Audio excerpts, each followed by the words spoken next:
You walk into a room and nobody notices.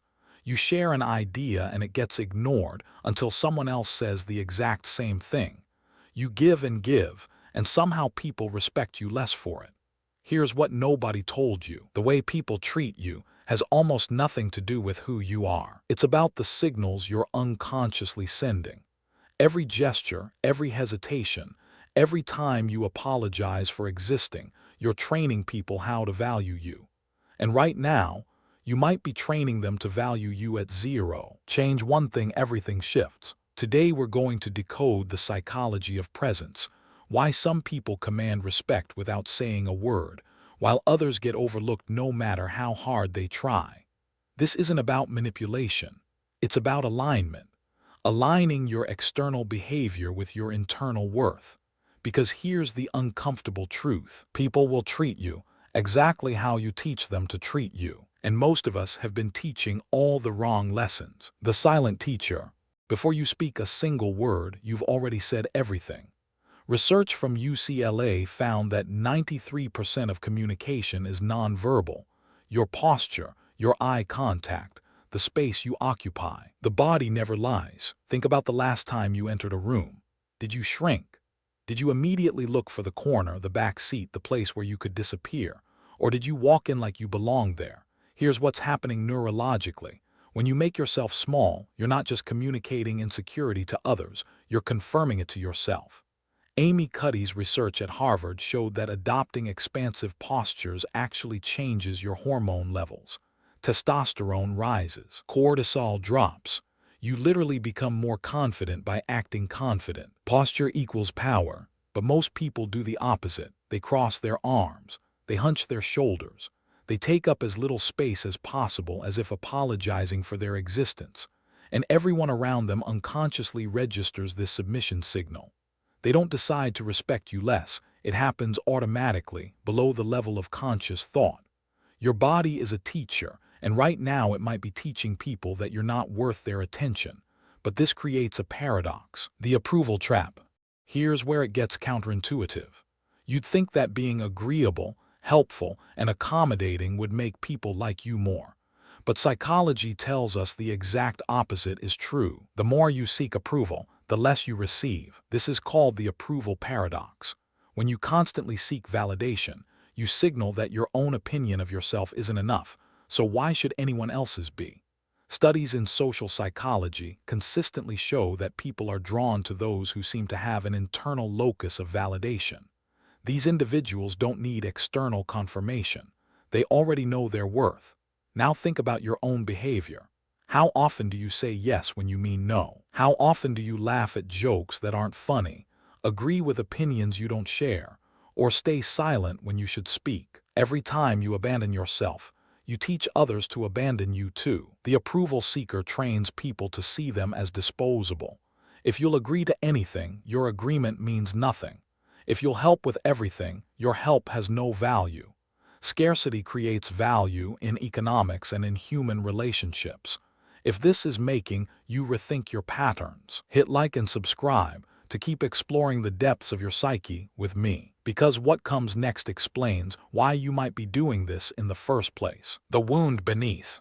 Why do smart, capable people develop these self-diminishing patterns? The answer usually lies buried in childhood. Until you make the unconscious conscious, it will direct your life, and you will call it fate. If you grew up in an environment where your needs were dismissed, where you had to earn love through performance, or where expressing yourself led to punishment, you learned something dangerous. You learned that your authentic self wasn't safe to show, so you adapted. You became vigilant to others' moods. You learned to read the room before speaking. You discovered that making yourself smaller, quieter, more agreeable kept you safe. These adaptations were brilliant survival strategies for a child. But here's the tragedy. You're still running that old software. That hypervigilance, that need to manage everyone's emotions, that instinct to shrink, it's not protecting you anymore. It's sabotaging you. The wound says, stay small, stay safe. But the adult world rewards something entirely different. Heal the wound, break the pattern. Recognition is the first step. You can't change a pattern you can't see. But once you see it, You have a choice you never had as a child, the choice to respond differently. And that response starts with something you've probably been avoiding: the boundary reset. Boundaries aren't walls you build to keep people out. They're standards you set to teach people how you expect to be treated. And here's the uncomfortable truth. No, that word no is the most powerful boundary tool you have. And if you struggle to say it, people can sense that weakness from a mile away. Research on interpersonal dynamics shows that people unconsciously test each other's boundaries constantly. They ask for small favors, make minor demands, push slightly past your comfort zone. They're not being malicious, they're gathering information. And when you always say yes, when you accommodate every request, you're sending a clear message: my needs don't matter, push harder. Boundaries are the distance at which I can love you and me simultaneously. That's from Prentice Hemphill, and it reframes everything. Boundaries aren't selfish, they are the foundation of genuine relationships. Without them, resentment builds. You give until you're empty, then blame others for taking, but they were only taking what you offered. The boundary reset doesn't require confrontation or drama. It starts with small acts of self-respect, pausing before you agree to anything, asking yourself, do I actually want to do this? And then honoring your answer. But there's another element most people miss entirely: the voice within. How do you speak to yourself when no one is listening? If you listen to your inner dialogue for a day, would you hear encouragement or constant criticism? You have been criticizing yourself for years and it hasn't worked. Try approving of yourself and see what happens. Most people who get treated poorly by others treat themselves far worse. There's a voice inside that says, you're not smart enough, not attractive enough, not worthy enough. You don't deserve that promotion. Who are you to speak up? Stay quiet. Stay invisible. This inner critic becomes a self-fulfilling prophecy. When you believe you're worthless, you carry that belief in your body, your voice, your eyes. Others pick up on it subconsciously. They don't know why they don't take you seriously. They just don't. The solution isn't positive affirmations or pretending the critic doesn't exist. It's developing what psychologists call a compassionate witness, a part of you that can observe the criticism without believing it. Notice the thought, release the grip. The thought is not you. It's just conditioning, echoes of old voices, outdated programming. You can acknowledge it and choose a different response. But changing your inner voice requires changing something external first. Rewriting status. Every social interaction involves a subtle negotiation of status. Not consciously, most people would deny it. But beneath the surface, primal calculations are constantly running. Who speaks first? Who interrupts whom? Who makes eye contact and who looks away? Anthropologist Gregory Bateson called these status transactions, and they determine the entire trajectory of relationships. Here's what changes everything. Status isn't fixed, it's performed. High-status individuals make fewer, more deliberate movements. They speak slower, pause longer, take up more space. They don't rush to fill silences or justify their opinions. Presence is the absence of hurry. Low-status behavior is the opposite: fidgeting, fast-talking, over-explaining, apologizing. These signals communicate anxiety, and anxiety communicates threat, not to others but to yourself. Your nervous system is saying, I'm not safe here, and everyone reads that message. The rewrite is simple in concept, challenging in practice. Slow down, take up space. Let silences exist. Stop explaining yourself before anyone asks for an explanation. Your presence should make a statement before your words ever do. This isn't arrogance, it's alignment. Behaving as if you belong because you do. But there's a trap waiting in this transformation. The reaction test.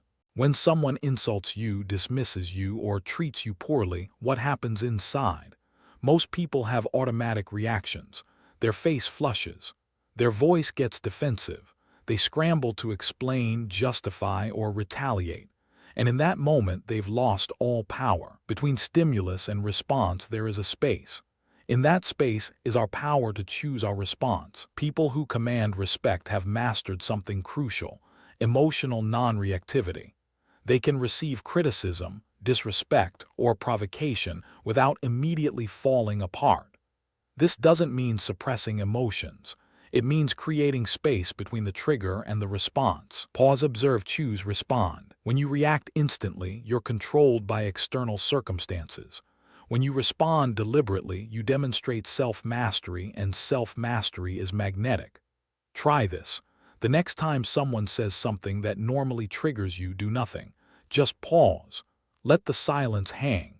Feel the discomfort without rushing to resolve it. In that pause, everything shifts. You'll notice something strange. The other person often becomes uncomfortable with your non-reaction. They expect it to provoke you. Your stillness confuses them, and confusion creates respect. But mastering reactions is only half the equation. Selective investment. Here's a pattern that destroys countless people. Investing your energy equally in everyone, regardless of how they treat you. The person who dismisses you gets the same enthusiasm as the person who values you. The critic gets the same attention as the supporter. This is emotional socialism, and it bankrupts you. Not all relationships deserve equal investment. Not all opinions deserve equal consideration.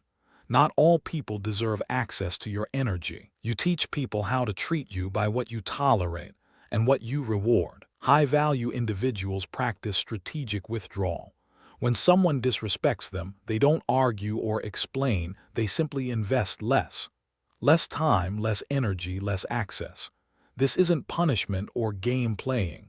It's natural consequence. Disrespect earns distance. The beautiful paradox is that this often reverses the dynamic entirely. When you stop chasing approval from those who withhold it, they frequently start pursuing yours. Scarcity creates value, remember. But this requires something most people struggle with: the willingness to lose relationships that don't serve you. Because holding onto everything means having room for nothing new.